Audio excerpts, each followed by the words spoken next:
الله وبركاته الحمد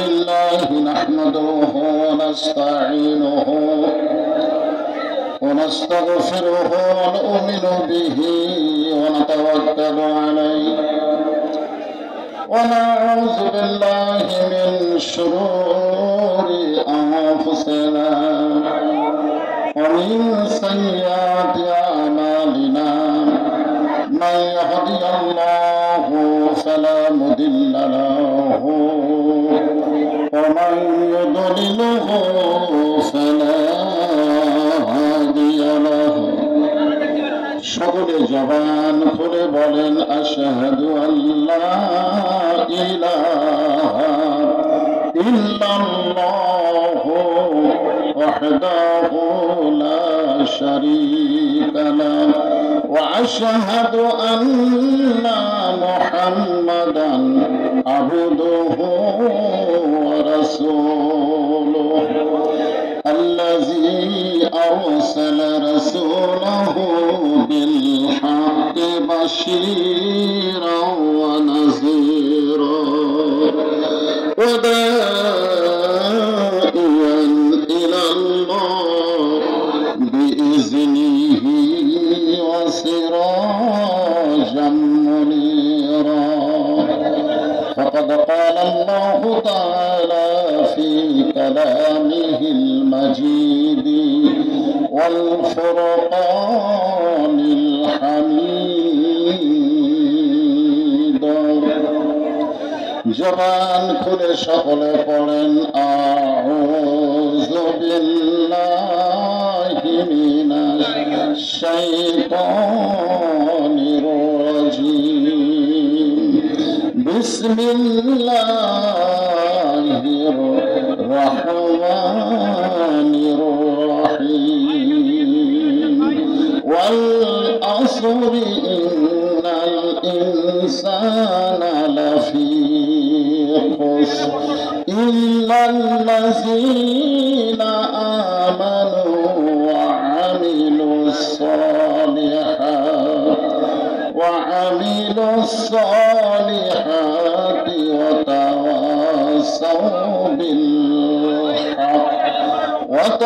وتواصوا بالحق وتواصوا بالصبر إن الله وملائكته يصلون على النبي يا أيها الذين آمنوا صلوا عليه وسلموا تسليما اللهم سيدنا مولانا محمد وعلى آل سيدنا شفيعنا مشرق حب محمد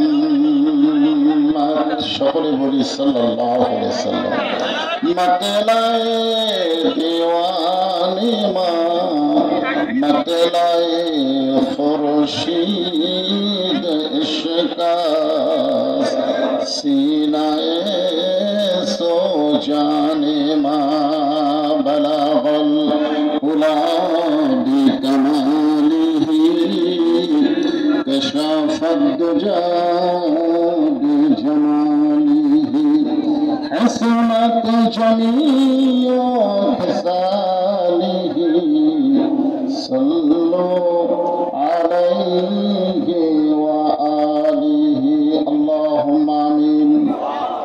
জান্নাতের বাগান থেকে জান্নাতি মানুষদেরকে নিয়ে আমি গুনাহগার তোমার রহমতের দরজায় দুখানা হাত তুলেছি আল্লাহ। হাসরের ময়দানে জব্বার আর কাহার নামে রূপ নিয়ে তুমি যখন বিচার শুরু করবে, তোমার সামনে দাঁড়ায়া সমস্ত নবীরা নাফসি নাফসি বলে কাঁদতে থাকবে। এমন কঠিন অবস্থা হাসরে হবে, সেদিন সমস্ত নবী তার উম্মতকে ভুলে যাবে। একমাত্র দরদি নবী ইয়া রাব্বি হাবলি উম্মতি বলে সিজদায় পড়ে যাবে। সেই কঠিন মুসিবতের সময় আজকের এই মাহফিলকে ওসিলা করে আমাদের সবাইকে রাসূলের উম্মতের কাতারে আল্লাহ কবুল করে নিও। সুবহান রাব্বিকা রাব্বিল ইজ্জাতি আম্মা ইয়াসিফুন ওয়া সালামুন আলাল মুরসালিন ওয়ালহামদুলিল্লাহি রাব্বিল আলামিন। লা ইলাহা ইল্লাল্লাহ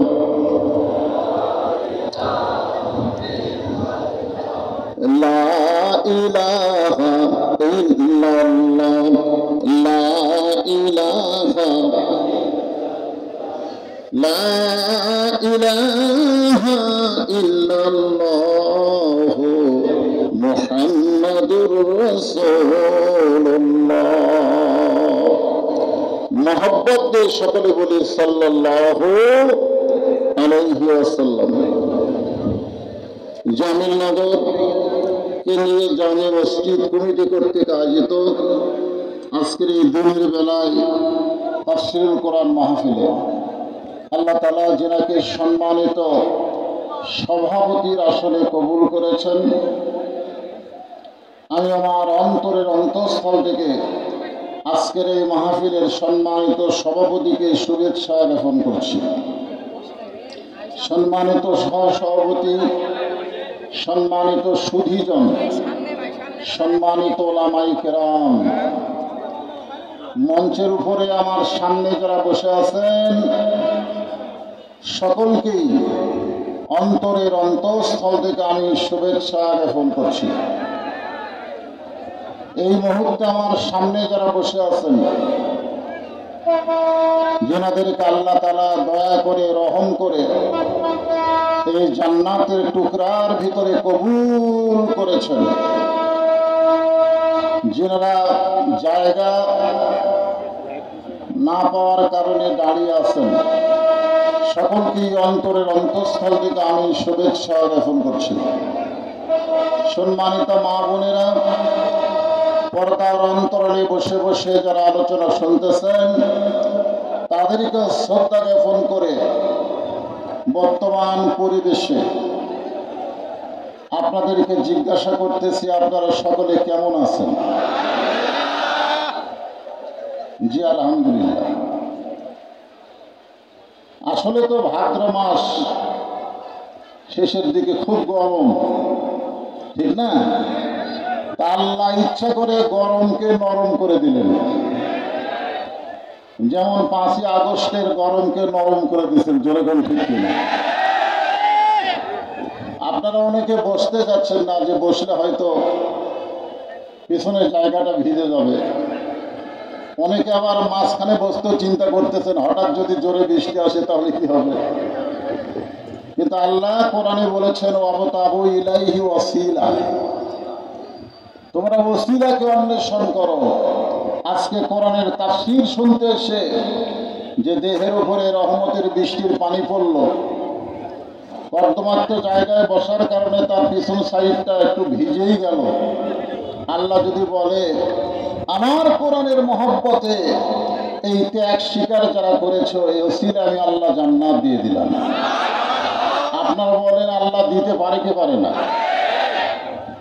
এটা মনে করা যাবে না যে আমাদের টুটা ফাটা নামাজ রোজা হজ যাকাত দিয়ে আমরা জান্নাতে যাব। আল্লাহ একটু ওসিলা করে দয়া করবেন, আর সেই দয়াতে আল্লাহ আমাদেরকে জান্নাত দিবেন। এই জন্য সকলকে অনুরোধ করব, আপনারা বসার চেষ্টা করবেন। যদি বসা একেবারে সম্ভব না হয় তাহলে দাঁড়িয়ে থাকবেন। আল্লাহর দরবারে আমরা শুকর গুজার করছি যে আল্লাহ তাআলা আমাদেরকে বগুড়ার জমিনের বিশ্ববিদ্যালয় কলেজের পাশে একটা কোরআনের মাহফিল করার তৌফিক দান করেছেন।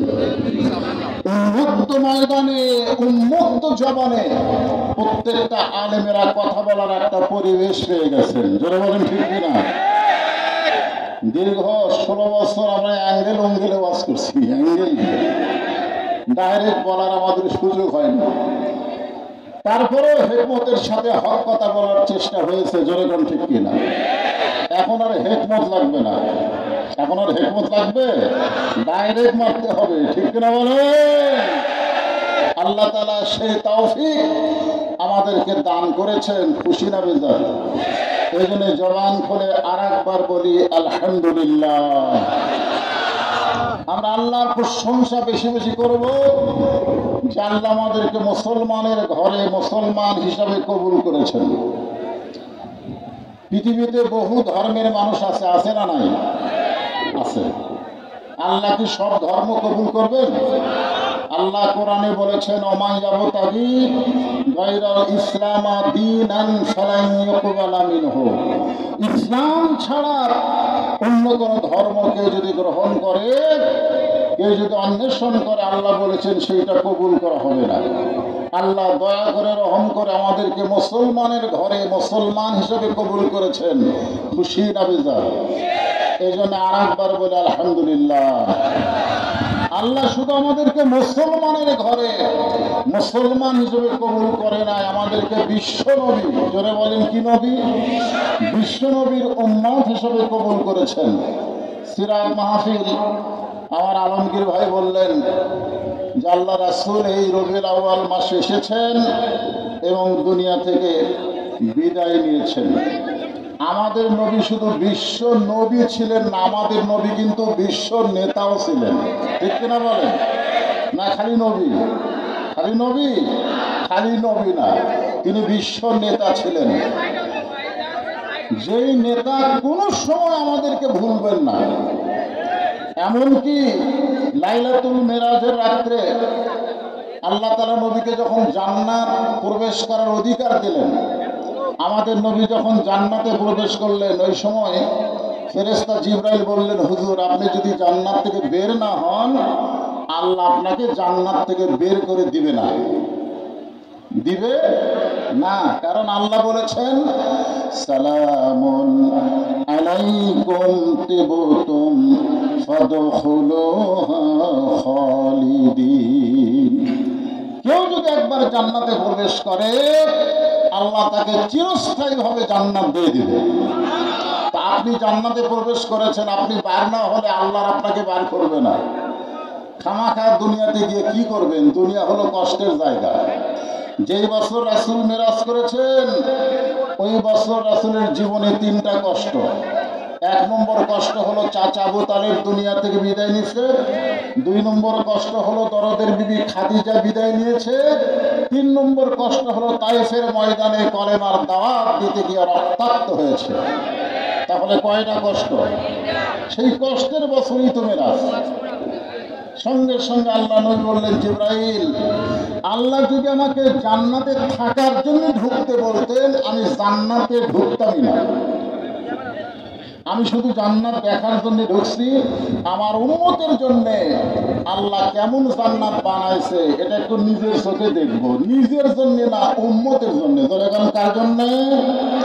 আমি সেই দিন জান্নাতে ঢুকতে চাই যেদিন আমার সমস্ত অনুসারী, আমার সমস্ত উম্মতেরা জান্নাতি হবে। যেই নেতা জান্নাতি দিয়েও আমাদের কথা ভুলে নাই, আমরা সেই নেতার আদর্শকে অনুসরণ করতে চাই। বলেন ঠিক না? এমন নেতার পিছনে আমরা ঘুরবো না যেই নেতা বিপদে একলা পালায় যায়, এখন আপা আপা জিকির করে, আর নেতার কোনো খবর নাই। বলেন ঠিক না? আমরা সেই নেতার পিছনে নাই। আমাদের নেতা হলেন বিশ্বনবী। আমার নেতা, তোমার নেতা বিশ্বনবী মুস্তাফা। স্লোগান একটু জোরে সরিয়ে দিবেন। এতদিন তো স্লোগান না দিয়ে দিয়ে একটা বোবা হয়ে গেছে। আমার নেতা, তোমার নেতা বিশ্বনবীর চরিত্র ফুলের মতো না, ফুলের চাইতেও ফুলের মতো? আমাদের নবীকে কারোর সঙ্গে তুলনা করা যাবে? আল্লাহ কোরআনে বলেছেন ইন্নাকা লাআলা খুলুকিন আযীম, বিশ্বনবীর চরিত্র হলেন ফুলের চাইতে পবিত্র। এমন একজন নেতার অনুসরণ করব। আমরা সেই নবীর উম্মত হিসেবে আল্লাহ কবুল করেছেন, খুশি না বেজার? তাহলে জবান খুলে আর একবার বলি আলহামদুলিল্লাহ। আমরা আল্লাহর প্রশংসা করার কারণ হলো যে কোরআন থেকে আমরা তাফসীর শুনবো, খালি শুনবো না, যেটাকে আমরা গ্রহণ করব। গ্রহণ করা কি? আমার আলমগীর ভাই বললেন ফাখুযুহু, কোরআনকে শুধু শুনলে হবে না, সামিনা ওয়া তাআনা। বাংলাদেশে কোরআন শুননেওয়ালা মানুষের অভাব নেই। আবু জেহেলের মতন কোরআন শুধু শুনলে হবে না, আবু বকরের মতন কোরআন শুনে কোরআনকে গ্রহণ করা লাগবে। যেরকম ঠিক কিনা? আমরা কি শুধু শুনবো? গ্রহণ করব। এমন একটা কিতাব আল্লাহ আমাদেরকে দিলেন, যেই কিতাবের প্রথমেই আল্লাহ বললেন যালিকাল কিতাব লা রাইবা ফিহি। এমন একটা কিতাব যে কিতাবের মধ্যে কোনো সন্দেহ। আপনারা বলেন সন্দেহমুক্ত কিতাব দিয়ে বাংলাদেশের সংবিধান যদি চলে, মানব রচিত সংবিধান আমরা মানি না, আল্লাহর কোরআনকে সংবিধান হিসেবে বাংলার জমিনে দেখতে চাই। তারা বলেন ঠিক না? বহু কিছুই তো আমরা দেখলাম, শান্তি আছে? আমি সেই পবিত্র কোরআন থেকে রবিউল আউয়াল মাসকে সামনে নিয়ে ছোট্ট একটা সূরা আসর আপনাদের সামনে আলোচনা করার নিয়ত করেছি। কারণ কিছুক্ষণ পর একটা নামাজ আমাদের সামনে আসতেছে, সে নামাজের নামও হলো আসর। এরকম ঠিক কিনা? হ্যাঁ, আসর পর্যন্ত আমার বয়ান হবে। তারপরে গোটা বাংলাদেশ শুধু নয়, এখন বিশ্ববিখ্যাত আলেমে দ্বীন মুফতি আমির হামজা সাহেব আসর থেকে মাগরিব পর্যন্ত আলোচনা করবেন। আপনাদের কোনো অসুবিধা আছে? হ্যাঁ, এখন সূরা আসর থেকে আমরা আলোচনা শুনবো। আসর মানে সময়। সময়ের খুব দাম আছে, আছে না নাই? এজন্য করে আছে না নাই? মিশে মায়াই বন্দি থাইকা করলাম কত খেলা, পশ্চিমে তাকা দেখো তোমার ডুইবা গেছে বেলা, এক পলকের নাই ভরসা, নিচে সকল আশা, কখন বুঝে দারুণ ঝড়ে ভাঙবে তোমার বাসা। আপনারা বলেন তো সময়ের দাম আছে না নাই? সেই সময়ের কসম করলেন কে? আল্লাহ। কেন করলেন? সময়ের কি দাম আজকে আমরা বুঝতেছি না। আজকে যারা যুবক আছে তারা মনে করতেছে আমার তো এখন অনেক সময় আছে, আর আমাদের মতন যারা বয়স্ক হয়েছি তারা মনে করতেছে আমাদের তো আর সময় নেই, আমাদের তার সময় নাই। যুবকদের অনেক সময়, বুড়াকের সময় নাই। এইটা কখনো চিন্তা করলে হবে না, প্রতি মুহূর্তের দাম দেওয়া লাগবে। ধরে কোন কথা ঠিক কিনা? বর্তমান সময় আমাদের বাংলাদেশে কেমন চলতেছে? একটা ছোট বাচ্চা দোয়া দরুদ দিলে আগে কান্না থামতো, বর্তমান সময়ে দোয়া দরুদ দিয়ে ফু মারলে কান্না থেমে যেত, এখন মোবাইল না দিলে কান্না থামে না। ধরে কোন কথা ঠিক কিনা? আপনারা বলেন তো সময় কি খুব ভালো? যেই সময়ে নারীরা বক্তাদের আলোচনা শুনবে, কিন্তু ভারতের স্টার জলসা জি বাংলা দেখা বন্ধ করবে না। ধরে কোন কথা ঠিক কিনা? যেই ঘরে ঘরে ভারতের চ্যানেল চলে, যেই ভারত বলেছে সব দলকে আমরা স্বীকৃতি দিতে পারি, কিন্তু কোন দলকে আমরা স্বীকৃতি দিব না। ধরে বলেন কথা ঠিক কিনা? সেই 90% মুসলমানের দেশে ভারতের চ্যানেল চলে। সময় ভালো? ধরে বলেন ভালো? যে ভারত বাবরি মসজিদ ভাঙে রাম মন্দির নির্মাণ করলো,